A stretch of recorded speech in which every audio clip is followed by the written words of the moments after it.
You're now tuned into the number one independent radio show in Connecticut. Titanium Radio.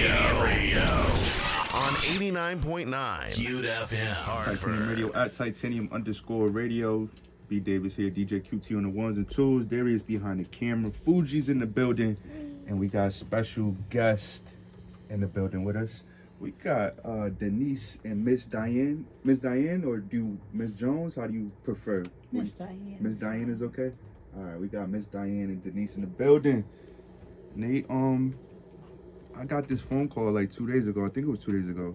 And it felt urgent. It felt like something I need to be a part of. It felt like something historic and something now.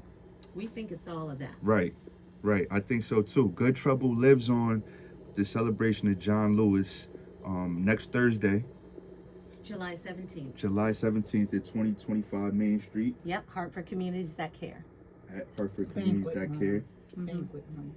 In the banquet room. So tell me now, like, how did y'all get involved with the celebration of John Lewis?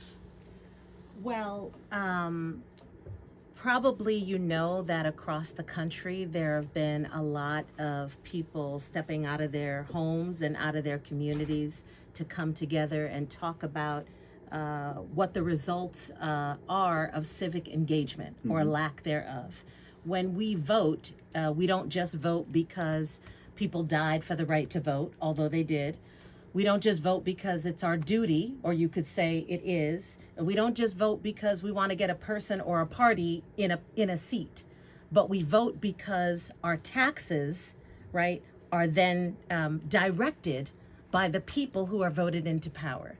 So it's important that we not only do the vote and then leave, but that we stay connected.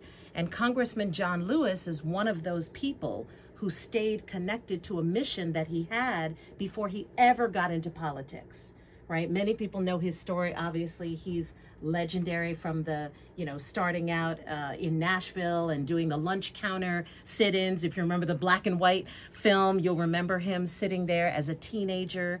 You remember him with the Reverend Dr. Martin Luther King and learning that he could be both a man of faith. He wanted to be a preacher, when he was growing up in Alabama, and also becoming a man who could step out into the area of politics and civic engagement. And so he passed July 17th, 2020. And, just a couple weeks ago, I was on a call with his family and the Good Trouble Lives On initiative. And I thought I was just going to sign up for an event in Connecticut. That's really all I was coming to do. And then I looked on the map and found that there were no Connecticut events. Wow. And that was weird. That was just strange to me. So I called folks that I know and love and trust. And Ms. Diane is one of those folks. Brother Dean Jones is one of those folks. Karina Yashika Ingram, Delita Rose Daniels. I just called people and said, we should talk about it. We should get together. And now here we are. Wow, I mean, it's definitely a testimony to a call to action. When you get that call and you jump right into action, Miss Diane, what's some of your memories or your when John Lewis's name is brought up? What comes to mind? What comes to mind is the suffering he endured for the right for us to vote. He's been beaten, jailed. He worked very closely with Dr. King. He sacrificed to the end of his death. And that's why it's so important that we continue in that fight. We have to educate and empower our communities about voting. It didn't just come about. There was a mini civil war, between us and them, if you will. And we won, but we have to get it out to our young people and other people, the importance of your vote. Your vote, as Denise said, drives home everything that's going to be done in your community. You have to have a voice, but that's not really taught because in Hartford alone, we have 119,000 population, and we can get under 5,000 to put a sitting mayor who has all the power. I know. When I to heard make those a numbers, Miss Diane, it made me. I don't want to like, over exaggerate, but I was kind of sick, cause it's like that. We see it, but then it makes sense once you hear the numbers that an outsider, somebody from outside our community, come into our community and get the highest position and start calling the shots, because all they need is 5,000 votes or less. You know what I feel like? I feel like a lot of people are just almost comfortable. Connecticut is such a safe state to do a lot of things in, even with women's rights and everything like that.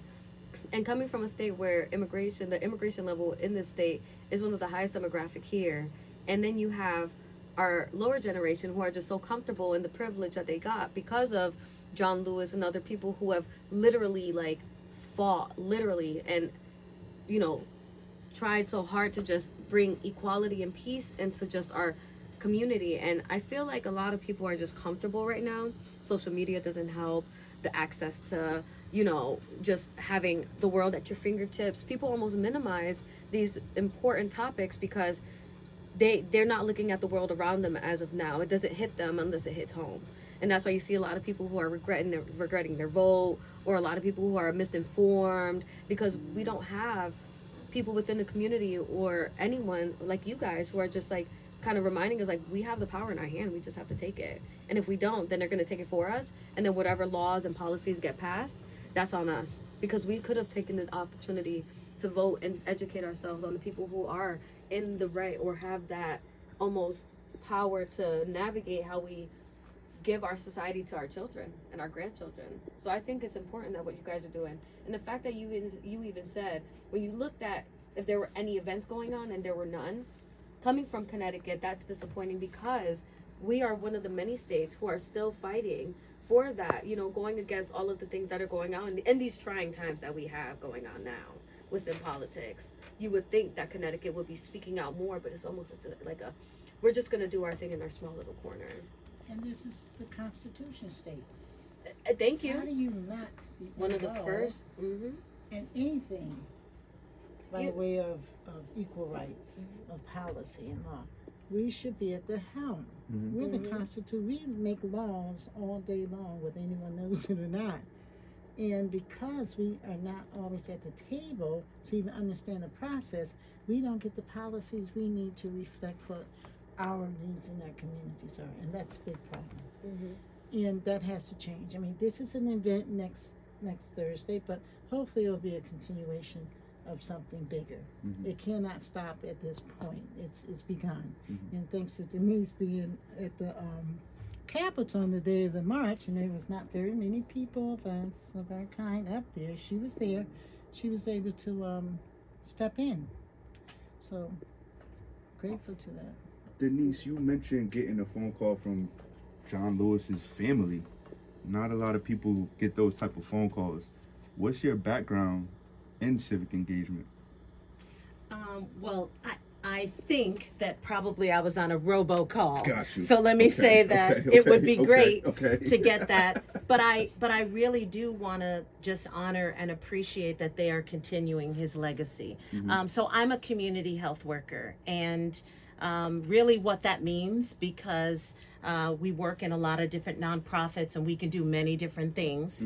Really what it means is I use my life experience to build trust with other people who have lived a life similar to me. It could be the same gender. It could be that they were a single mom like I was. It could be that they were on Medicaid like I was. It could be that they were homeless like I was, right? It could be that they struggled with substances like I did. It could be any one of those things. And through that trust of just sitting alongside of someone and saying, how's it going?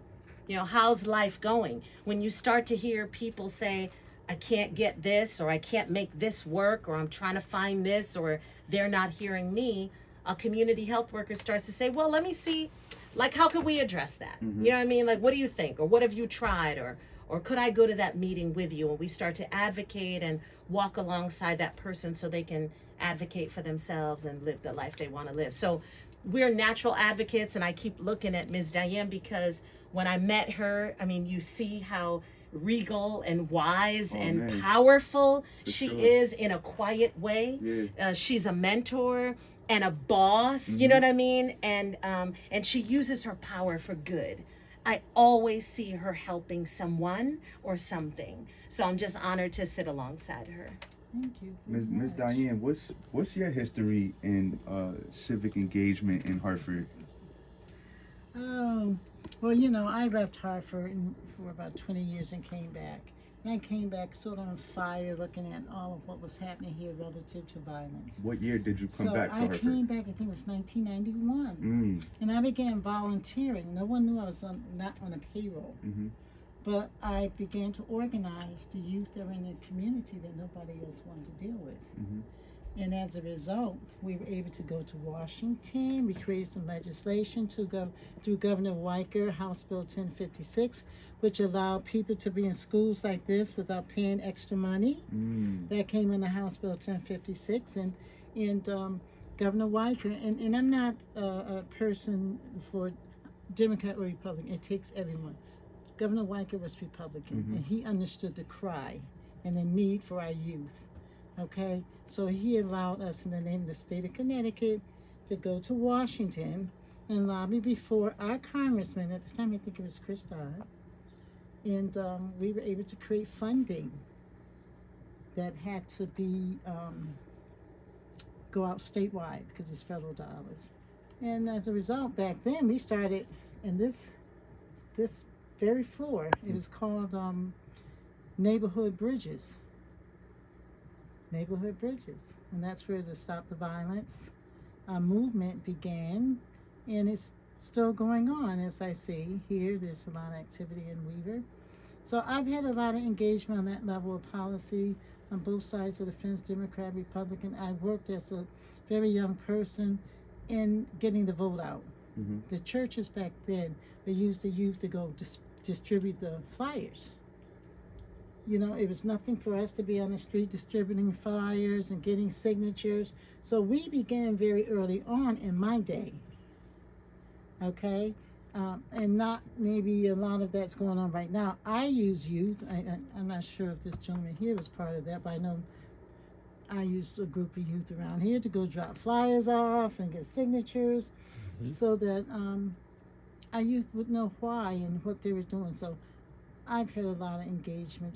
As I said, I also worked with the Congressman Lewis colleagues, Dr. Bernard Lafayette, who was Dr. King's right-hand strategist, who was is my mentor. Wow. So I was vice president of what they call Connecticut Center for Nonviolence. That was to Dr. King, nonviolence without a hyphen. So I got trained very well under Dr. Lafayette, Victoria Christgau, and we moved around the country. We even reenacted the Selma March in Selma. Wow. So we've done a lot of things. So what type of pride do you have that you really change things for the better in your community? Like, a lot of people talk the talk, but you really walk the walk. Let me give you an example. I've read some national things for the National Urban League, and there was a conference we put on in Miami. So I flew out with a group of youth from here, and Oprah was our speaker. And when I got at the event, all the adults were inside and kids were outside. So I sent a message to Oprah. I said, Oprah, we got a problem. And Oprah stood up and said, look, as adults, if you're going to talk the talk, you got to walk the walk. We're going to usher these youth in up front. So I want to say that my pride is in understanding the struggle for our young people and making sure if I'm in their company, they're going to get something from me. They're going to get a conversation. You're just not going to hang out around me. We're going to conversate and create some understanding while I have you with me. He shakes his head. He's been around me. Okay? So my pride is to see some of the youth that I worked with right here in this center. I have some old footage from 1997 when we opened up this center. These kids, they're adults now. They're at the helm of different programs. They created their own programs. The gentleman I work with in prison, because I do prison training, that's called AVP. That's an offshoot of Dr. King's nonviolence movement, alternative to violence. Okay, so when they do that training, I had the opportunity of meeting a group of young gentlemen in prison who are now all out. They're in New Haven, but they created a program they call SOS. But right now, each one of them have a powerful program and movement, and I want to feel good about the fact that they were listening when I was talking. Mm-hmm. Because I wasn't just talking, I was being very, very forceful. Look, it's going to be about you. Mm-hmm. You got to get out and re-educate yourself on what you lacked then and now. It's a new day, and they're very successful. So that's my pride, seeing people grow from having some involvement with me. Yeah, that's amazing. You're a part of the civil rights lineage in this country. And that was gonna be my next question on like passing the torch. And it sounds like you did your part in passing the torch down, but like Fuji said earlier, there's young people that are comfortable, and they think maybe they don't think the fight is over, but they don't think that It'll affect them. not so much that they affect them, but like you said, Or comfortable or They feel like their voice doesn't matter. exactly, they don't know how to fight, Yeah. right? There's no guidance. They don't know they're in a fight. They don't know they're in a They fight. don't That's know they're in beautiful. a fight. And until you educate them that they're in a fight Mhm. and how to fight that, and that's what the Nonviolence Center was all about. Mhm. We taught them how to deal with and create conflict. And to understand conflict did not mean you had to kill one another, because you have an indifference about anything. Even on the drug level, I deal with I think Denise can tell you, I did a national seminar, right? With a couple of what they call shooters here, right? And they were and they had to be masked up on this thing because I didn't want nobody coming after them. Mhm. But they didn't know about their voice. And that day they had a voice. Okay, most people don't want to do that, especially the churches. They're afraid of them. So, until you are able to get their attention, and it's not rocket science to get their attention. It really is not. It takes a willing heart to understand life. Yeah. Some people get it, and it's not the youth. You have adults. You got to remember that parents are not educated along those lines as well when it comes to civil rights. So how are they getting the knowledge? Mhm. That's a great question. I mean, once upon a time, I heard through my mom. My mom always tells me this. She's like, yo, they taught civics in school. Like, they taught y'all about the government and how the government functions and works. So if you went to school that day, you would have a understanding of how America works, right? But nowadays, I don't think that's really... I don't think that curriculum is taught much. No, I don't think so either. Along with arts. Yeah. And they stopped teaching cursive. I thought that was insane.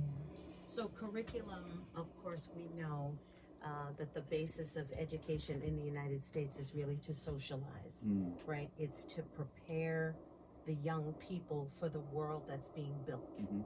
okay?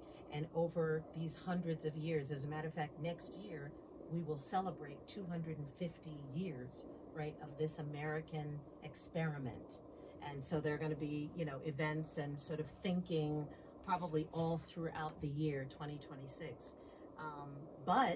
And I'll just speak personally for a moment, July 5th was the 50th anniversary of Cape Verdean independence. So my mom and her family are from Cabo Verde, from those islands. They're African islands off the west coast of Africa. And it was a young man, Amilcar Cabral, right, who in his teen years, and these are probably people that you interacted with, who were coming from the mainland, Guinea-Bissau and Angola, and coming to Cabo Verde and forming a revolution that was nonviolent. And that was very rare back in those days. A shot was not fired for their independence. But we have to be taught these things. Right. Yeah. We have to see images of children. Youth were involved in civil rights movements in Soweto, right? I mean, you look all over, of course, throughout the South, but the youth voice, the voice of our artists, right, have always been, whether it's the Black Panthers and the images that they drew and the posters that they had, or today, rocking a t-shirt that says something that you might not be able to even say out loud, but it can say it, right? Or the jewelry that you wear, or the music you listen to. We have artists who are coming. Jaden Castro is coming. That's my nephew. Oh my gosh. Okay. Yeah. Well, I have only met him over FaceTime, Oh, but I've been he's following him on divine. YouTube, Oh, and I'm so listen. excited for his art and what he's doing with his art. Yes. AG is coming, and she's a painter and a poet. We got some OGs who are coming, but we had to have our artists, right? Because it's about a culture of change. Like we said, it's not about just casting the ballot and then walking away. Mhm. But no, we want it in the culture.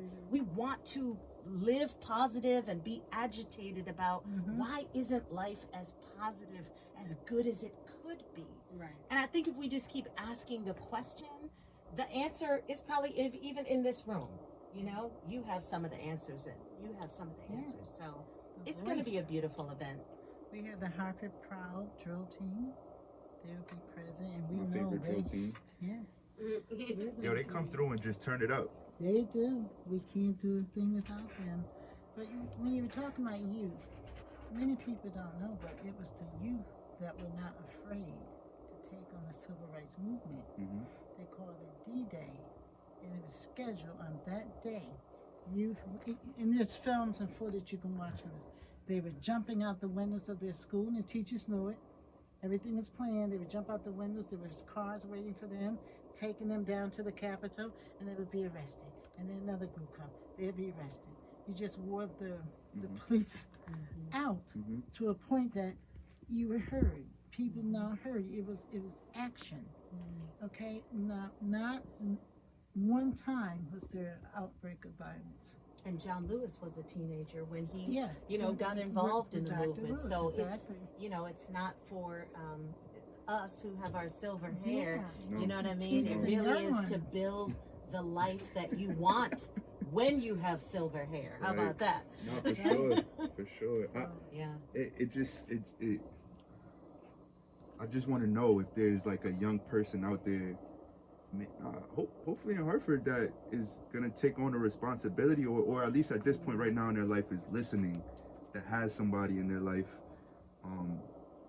I say this to my friends, like, we're the new aunties and uncles now, so it's kind of our responsibility Don't remind me. to guide the youth and be, We're there already. yeah. Yeah. It's our turn now, so. Yeah. We welcome, I just want to echo that youth. Well, I'm 55, so youth to me is, you might be 30 and I might say you're youth, but and youth, the youth for me is like, 23, 24. yeah, so 25. youth and young adults helped us to create this event. First of all, we did it very quickly, so we started June 25th.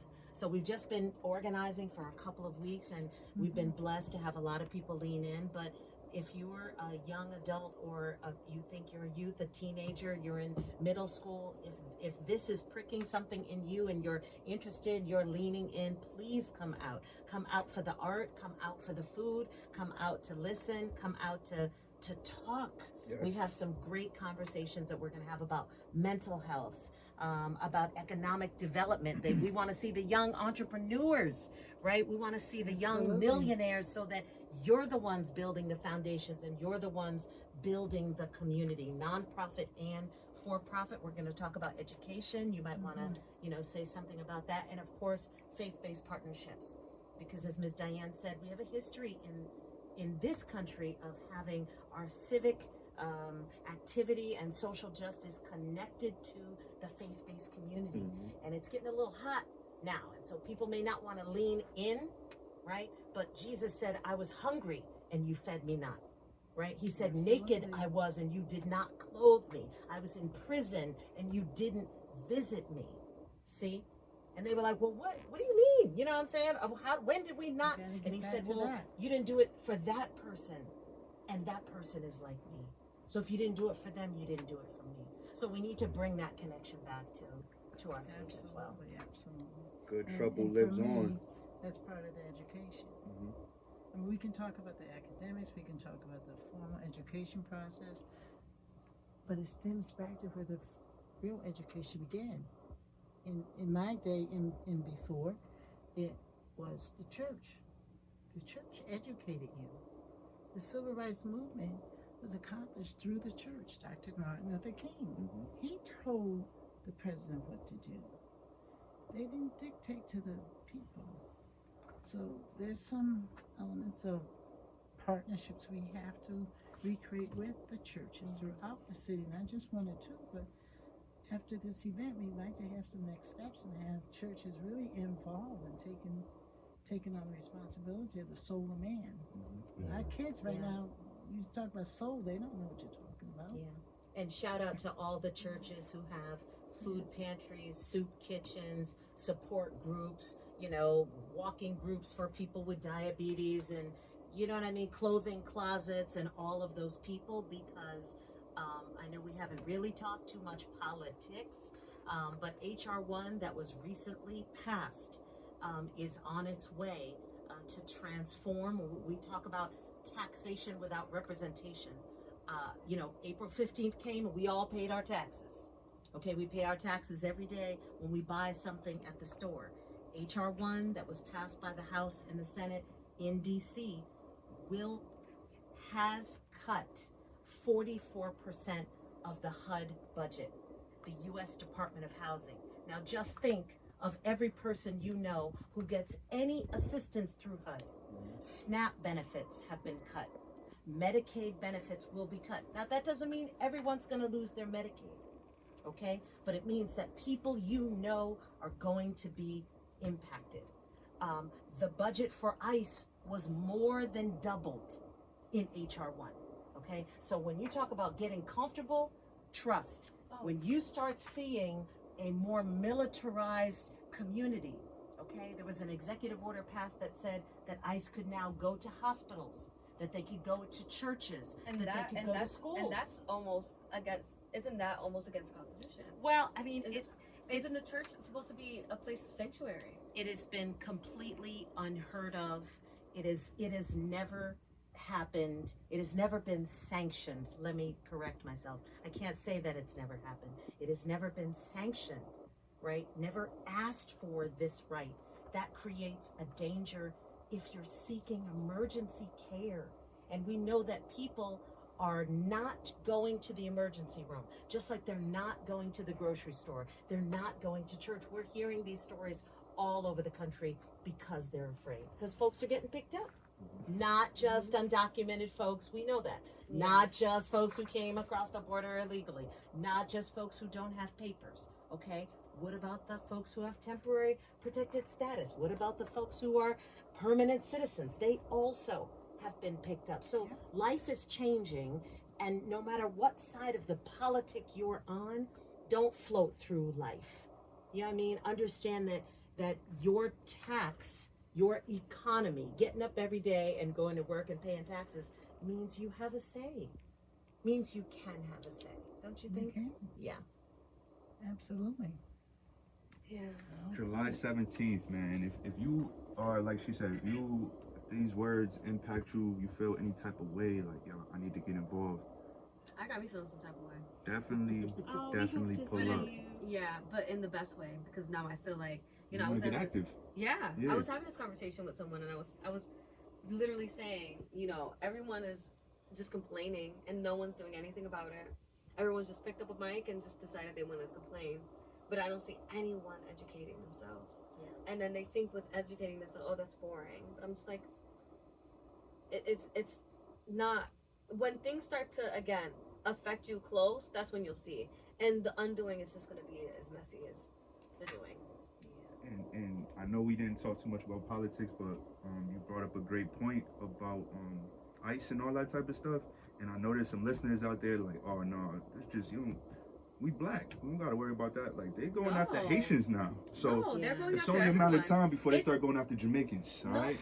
You didn't see they've already have. Let's They do already it. All have, right. even with They have. They were in just in Waterbury, Doesn't- and Yeah. because right now they're just focusing on Hispanic. But you haven't noticed the 34 countries that have gotten through the travel bans. They're all majority are from Africa, or if not India. You know what I mean? It's All brown. all brown people. Yeah, for sure. So and then what was it? A Chilean woman got picked up in New York when she was on vacation, left her 12-year-old kid in the middle of New York alone with like a stranger, and they picked her up, and then it was a whole accident because she was actually just on vacation. And then you have Puerto Rican, I don't know if it was a man or woman, Puerto Rican woman, man or woman got sent out to Florida, and then they had to find their way back home. Yeah, I think it was a woman. Yep. Yeah, but it was a woman. Yep. So And Puerto Rican. this It's is just the because she time. spoke Spanish, and you know, someone said that they felt threatened by her. Well, this Second is language. this is a good moment Yeah. to shout out unity. So Mhm. let me just say, one of the things that the National Good Trouble Lives On initiative is about promoting access to the vote and the right to vote. Mhm. So just on that strength of unity, and they're not talking about me, they're talking about somebody else. There are 4 things that the Good Trouble Lives On initiative is focusing on when we talk about voting. One is the freedom to vote, okay? Making sure that if you are a returning citizen and that you have the right to vote, that you know how to do it, that you have the access and that you can do it. Anybody who wants to vote should not have ridiculous barriers to vote, okay? The second thing that John Lewis was trying to put forward is the Native American Voting Rights Act. Now, we have indigenous people right here in this state. They have to leave their reservations to vote. There aren't voting booths or voting stations on the reservation. Now, Connecticut is small, but when you think about the Navajo Nation that covers 3 states and having to drive 80, 100 miles to vote, that creates a barrier, okay? Then he's talking about the Washington, D.C., how do I say it? I think it's the Administrative Act, let me get it right, the Admission Act, that in D.C., because it's a district and not a state, they don't have the same representation. Now imagine people paying the same taxes, right? But not having the same representation in the Senate and in the House. And then of course the John Lewis Voting Rights Act. Let's not forget that we as Black people who've been here for hundreds of years still had to fight for the right to vote, okay? It started out us being 3/5 human, and then they said that if we were born or naturalized, we could then have the right to vote. But then they created literacy tests, and you had to count how many, beans in the jar, and you had to recite the Constitution, you had to say the Declaration, you had to answer all of these questions. We're talking about eliminating barriers to vote. So it's a piece for everyone. And I hope that this John Lewis was about unity, so I don't want to create any division. Wherever you fall, come out and make sure you're not just coming for your own interest. I was gonna say that, beautifully said. Yes, well, Yeah, we're very She's a excited to natural. do this. No, seriously. No, she's a natural. And when you were just even describing Miss Diane, you have that strong God, you just come with such a strong presence. You're positive. You're just happy to be here. No matter, even through all these things and everything we're going through, which are it's almost scary to think about.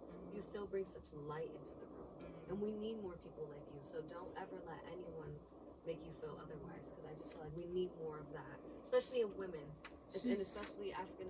We just need everyone, because when you were saying eliminating barriers, look at Puerto Rico. Puerto Rico can't vote, and we pay the same taxes, and that's crazy. Yeah. Because we couldn't even, what was it, 1945, where we had to fight for our right just to even wave our own flag. That's right.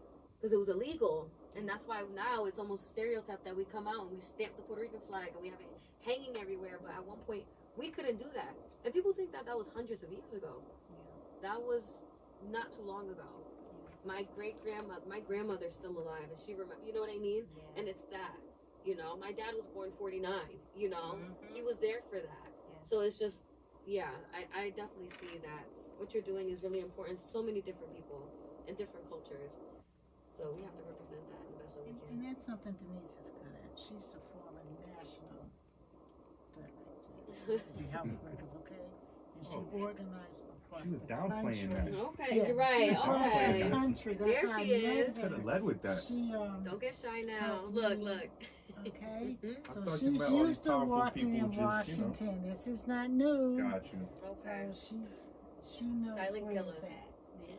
Well, you know what? Everybody has a calling. Ms. Diane is in the background building, the movements and the infrastructure. And my superpower is I like to put other people on. You know what I mean? And so we did some of that, bringing community health workers down to the Capitol and giving them a chance to talk to their senators and their legislators for the last couple of years, flying them down and training them. And what's amazing is their story. You know what I mean? It's their moment. It's about every single voice. So yeah, I'm blessed to be able to do that. And flying us to other states to present about what it is we're doing in our state. Okay, and all that's online. So that's her voice. She can do that. Where can people find you, follow you, see some of the work you've been doing? Oh yeah, well, like I said, I'm 55, so you got to go like on LinkedIn or something LinkedIn. to find They me. got LinkedIn. You know, but you can also come out to this event. Yes. I would just love to see you at this event. Come support the artists.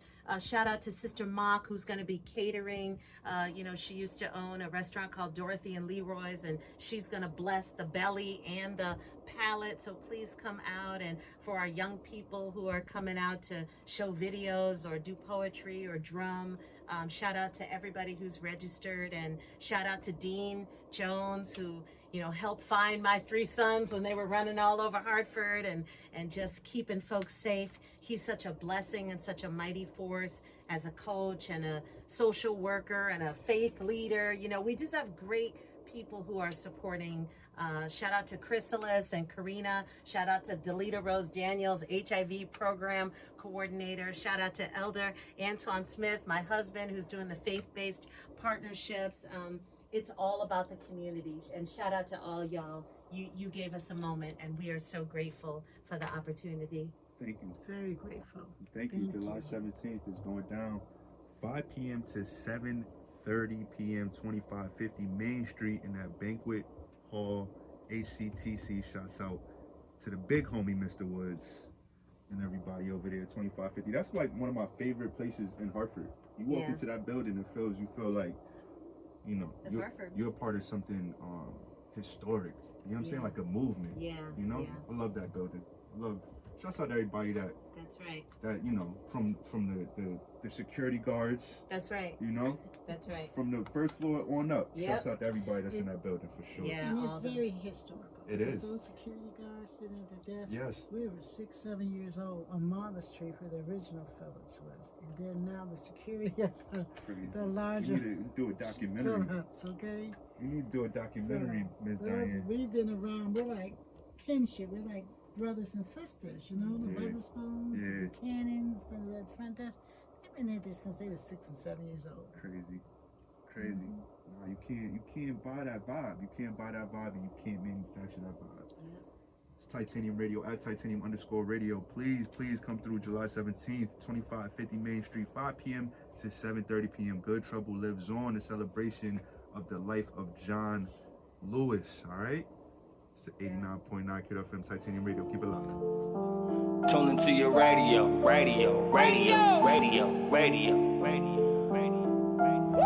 This a heavyweight stadium. Music banging loud through your cranium. This a heavyweight stadium. Music banging loud through your cranium.